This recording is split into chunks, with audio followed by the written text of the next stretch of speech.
Olá! Bom, hoje, dia 21 de março, para muita gente é só mais um dia no calendário, né? Exato. Mas essa data, ela tem um peso enorme. Sim.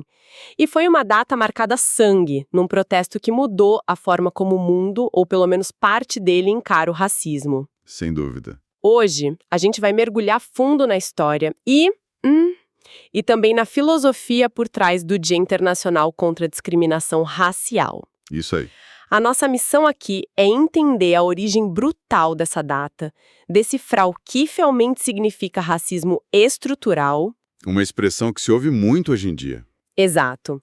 E também explorar uma perspectiva bem surpreendente que um dos nossos materiais trouxe. Uma que tira o foco da pele e coloca na alma. Vamos lá. Ok, vamos nessa. E é importante já começar dizendo que o dia 21 de março não é um dia de celebração, né? Não mesmo. É um dia de incômodo, de lembrança. E as fontes que a gente tem aqui dão um roteiro fascinante. Uhum. De um lado tem a perspectiva da ONU, que olha o problema de fora, para as leis, para a sociedade, para as estruturas. E do outro, uma fonte ligada à filosofia espírita kardecista, que olha o problema por dentro. De dentro para fora. Isso, para a moral, para o indivíduo, porque eles chamam de leis divinas. A conversa hoje vai ser sobre como essas duas visões, que parecem tão distantes na verdade. Estão tentando resolver a mesmíssima questão. Exatamente. Certo.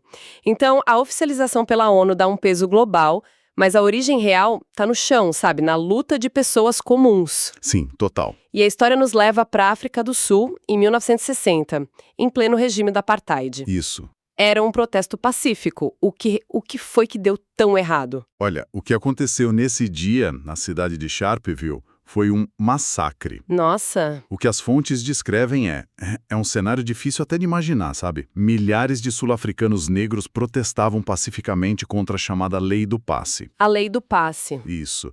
E essa lei era o símbolo da humilhação do apartheid. Ela obrigava a população negra a andar com uma caderneta que dizia onde eles podiam ou não podiam ir. Era uma coleira burocrática. Perfeito, é isso. E durante o protesto, a polícia do regime simplesmente abriu fogo Contra uma multidão desarmada. contra uma multidão desarmada. Quer dizer, não foi um confronto. Não, de jeito nenhum. Foi unilateral. O que chocou o mundo, e que as fontes fazem questão de ressaltar, é a covardia do ato. Uhum. Foram 69 mortos e mais de 180 feridos, incluindo mulheres e crianças. Meu Deus. E o detalhe mais cruel, muitas das vítimas foram baleadas nas costas enquanto tentavam fugir. Que horror. Esse nível de brutalidade contra um ato pacífico foi a gota d'água, sabe? Foi o que expôs a verdadeira face do apartheid para o planeta. E aí a ONU? E aí forçou a ONU a criar essa data, não como uma homenagem, mas como uma cicatriz para que o mundo nunca se esquecesse do que aconteceu em Sharpeville. Ouvir esses detalhes muda tudo. Não é mais só uma data no calendário. Não, É um memorial a 69 pessoas que morreram lutando por algo básico, o direito de ir e vir. exato. E essa brutalidade toda era para defender o que a ONU hoje chama de discriminação racial. O que essa expressão, segundo as fontes, significa na prática, no dia a dia. A definição que a gente encontra é bem direta, na verdade. É qualquer tipo de distinção, exclusão ou violência Certo. que se baseia na cor da pele, na origem étnica ou em características físicas. Ok. O ponto-chave é que não é só uma ofensa, sabe? Uma palavra errada. É algo que, como a fonte diz, fere direitos, limita oportunidades e compromete a convivência social. Entendi. E é aqui que entra o conceito que talvez seja o mais importante de toda essa discussão. Que é? O de que o racismo não é visto apenas como um problema individual, Certo. mas como algo estrutural. Peraí, estrutural é uma palavra que a gente ouve muito, mas às vezes soa meio acadêmica, né? Soa assim. O que isso quer dizer na prática? Tipo, como uma estrutura, um sistema pode ser racista se as pessoas que operam nele não se consideram racistas? Essa é a pergunta de $1 milhão. E é crucial para entender o problema. Uhum. Dizer que o racismo é estrutural significa que ele não depende da intenção ou do mau caratismo de uma pessoa específica, sabe? Ok. A desigualdade é é como se ela estivesse cozinhada dentro das regras do jogo da sociedade. E isso é fundamental porque muda totalmente a forma de buscar uma solução. Como assim? Não adianta só pedir para as pessoas não serem racistas. Certo. Me dá um exemplo concreto de como essa estrutura funciona. Claro.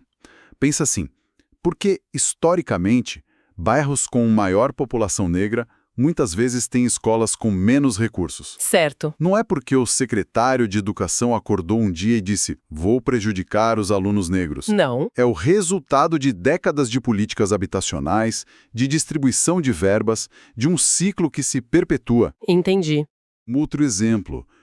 Vários estudos mostram que currículos idênticos, mas com nomes que são brancos ou afro-brasileiros, recebem taxas de resposta diferentes de recrutadores. Sério? Sim. O recrutador talvez não tenha nenhuma intenção consciente de discriminar, mas ele opera dentro de uma cultura que associa certos nomes a certos estereótipos. A estrutura são as regras do jogo que já estão viciadas. Exatamente. Mesmo que ninguém admita.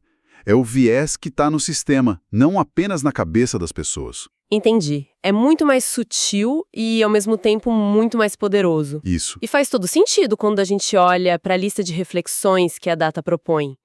Não é só sobre não ofender. Não é só sobre isso. A lista fala em igualdade de direitos, Que é sobre leis, respeito à diversidade que já é sobre cultura. e promoção da justiça social, que é a ação concreta para consertar essas regras viciadas do jogo que você mencionou. Exato. E os outros 2 pontos da lista são o alicerce disso.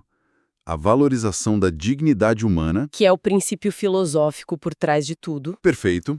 E o combate a estereótipos e preconceitos, que é a batalha no nível do pensamento, das piadas, dos comentários que parecem inofensivos. Mas que são o combustível que mantém a estrutura funcionando. Exatamente. No fim das contas, a conclusão da fonte é de que essa não é uma tarefa que dá para terceirizar. Combater a discriminação racial é responsabilidade de todos. Ok, então. De um lado, temos essa abordagem da ONU, focada em direitos, leis, sistemas sociais. É uma luta que parece vir de fora para dentro. Sim, tentando consertar a sociedade para que os indivíduos mudem. Mas uma das nossas fontes propõe uma abordagem radicalmente diferente. Quase o inverso. Uma luta de dentro para fora. Exato. E é aqui que entra a perspectiva do espiritismo kardecista. Confesso que eu não esperava essa conexão. E é uma conexão profunda. Mas antes de mergulhar nela, acho importante situar quem não conhece. Por favor. O espiritismo kardecista é uma filosofia com bases cristãs, codificada no século XIX na França por Allan Kardec. Certo. As ideias centrais são a crença na reencarnação, ou seja, que vivemos múltiplas vidas, e na evolução moral e intelectual contínua do espírito. Ok. Entender essa base é a chave para sacar a lógica deles sobre a questão racial. Faz sentido. E qual é a posição deles? É categórica. A fonte afirma que, para essa filosofia, toda e qualquer forma de discriminação racial é incompatível com as leis divinas. Incompatível. Isso. A lógica é a seguinte: se todos somos espíritos imortais, numa longa jornada de aprendizado, o corpo físico é apenas um instrumento temporário. Um instrumento. Pensa num carro que a gente usa por um tempo e depois descarta. A cor da pele, a etnia, a nacionalidade, tudo isso são características do carro desta viagem específica. Não do motorista. Exatamente, não do motorista, que é o espírito. Portanto, julgar alguém pela aparência é, na visão deles, uma ignorância profunda sobre a natureza da vida. Isso desloca completamente o eixo da discussão. Totalmente. Se a essência da pessoa não está no corpo, de onde vem o racismo, segundo essa visão? A fonte atribui o racismo a 2 causas principais: o orgulho e a ignorância. Orgulho e ignorância. A ignorância é de não entender essa realidade maior, de achar que somos apenas o nosso corpo e que a vida acaba aqui. E o orgulho é o sentimento de se considerar superior a outro por uma característica que, nessa visão, é totalmente transitória e superficial. É como um motorista se achar melhor que o outro porque o carro temporário dele é de uma cor diferente. É a analogia perfeita. E sob essa luz, combater a discriminação não é apenas um ato de cidadania, é um ato de caridade moral. Caridade moral. É reconhecendo o outro um companheiro de jornada, um espírito igual a você, apenas num carro diferente. É uma perspectiva fascinante. Mas deixa eu te provocar um pouco. Por favor. Ao focar tanto na alma e dizer que a raiz do problema é o orgulho e a ignorância do indivíduo, não existe um risco de a gente acabar minimizando o problema estrutural que a gente acabou de discutir? Dizer que o problema é espiritual pode, para alguns, soar como uma desculpa para não consertar as leis e a sociedade aqui e agora. Certo. Como essas duas visões conversam? Essa é uma ótima pergunta. E é a tensão mais interessante que as fontes nos apresentam. Porque elas não se anulam, sabe? Ok. Se observadas juntas, elas sugerem uma abordagem em duas frentes. A filosofia espírita não diz, ignore as leis injustas. Pelo contrário, Diz o quê? diria que as leis injustas e as estruturas desiguais são o sintoma visível de uma doença moral coletiva. O sintoma. São a manifestação externa do orgulho da ignorância de milhões de indivíduos. Então, para eles, você precisa lutar nos dois campos. Faz sentido. É preciso consertar as leis, sim. Lutar por justiça social, isso é tratar o sintoma, o que é urgente. Mas, para curar a doença de verdade e evitar que ela se manifeste de outras formas no futuro, a mudança precisa ser interna, na forma como cada um enxerga o outro. Uma mudança estrutural só se torna permanente quando uma mudança de consciência acontece em massa. É isso. Uma não exclui a outra. Elas operam em níveis diferentes. Uma na política, a outra na alma. E a fonte usa umas mensagens bem curtas e diretas para passar essa ideia, né? Sim, quase como pílulas de filosofia. Tem uma, pensada por um vídeo, que resume tudo. Qual? Não existem raças superiores ou inferiores. Existem espíritos em diferentes estágios de aprendizado. Respeitar o outro é respeitar a vida. Uau, é de uma simplicidade que desarma. Totalmente. E tem outra, um pouco mais poética, que me pegou. A alma não tem cor, o espírito não carrega rótulos. O que nos distingue não é a pele, mas as atitudes que escolhemos viver. Forte, né? Nossa, a alma não tem cor.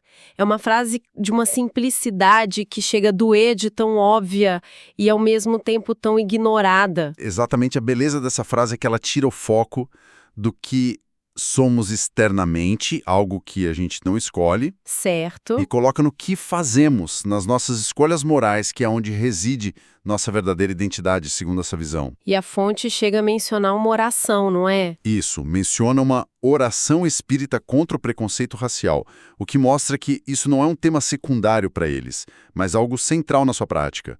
Um exercício ativo de empatia. Olha que jornada. A gente começou com balas e corpos caídos num protesto na África do Sul. Exato, com a violência física, a reflexão final que o material nos traz consegue amarrar essas duas pontas. Ela diz que o verdadeiro progresso da humanidade não está apenas no avanço tecnológico, mas na evolução moral. É um convite para a gente medir o sucesso da nossa sociedade de outra forma. Exato. Não pelo PIB ou pelos arranha-céus, mas por como as pessoas se tratam nas ruas, nas empresas, nas escolas. E a mudança real, então, passa por educar pensamentos, corrigir atitudes. E construir relações baseadas na justiça, no respeito e na fraternidade. E essa ideia de evolução moral se conecta diretamente com a conclusão da perspectiva espírita. Totalmente. De que a verdadeira superioridade não está em características físicas, mas nas virtudes conquistadas. No amor, na humildade, na justiça, é sobre o que a gente constrói por dentro, não sobre aquilo com que a gente nasceu por fora. Precisamente. E isso tudo nos deixa com uma provocação final para pensar. As fontes terminam com a ideia de que, quando reconhecemos o outro como um irmão de jornada, ajudamos a transformar o mundo. Certo. E isso levanta uma questão bem prática, na verdade. Qual seria? Se o corpo é só um instrumento temporário e a alma não tem cor, como as nossas interações diárias poderiam mudar se a gente realmente, no fundo, enxergasse além das aparências em cada pessoa que encontramos? Como seria olhar para o entregador, para a CEO, para o vizinho e tentar ver não a pele, mas o espírito ali, numa jornada tão complexa quanto a nossa? Talvez essa seja a verdadeira revolução que o 21 de março nos convida a começar. Talvez essa seja a verdadeira revolução que o 21 de março nos convida a começar.